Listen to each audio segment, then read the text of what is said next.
সুমাইয়া চলছে, চলো চলো চলো,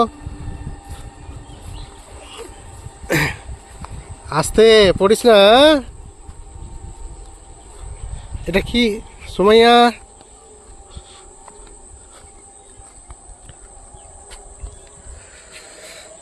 এটা হচ্ছে আমাদের পাগলা নদী।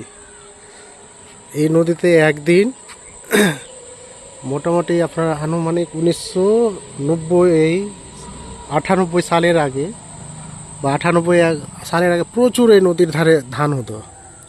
এখন এই নদী গতিহীন হয়ে পড়ে আছে, যেহেতু এই নদীর মুখে বাদ দেওয়া হয়েছে।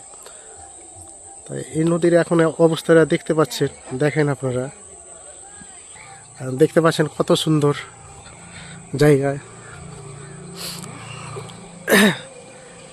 এত ধান, এত সব কিছু এখন বন্ধ।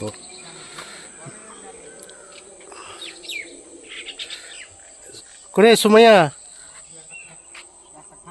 এই যে আমার এটা হচ্ছে ছোট মা, কত সুন্দর।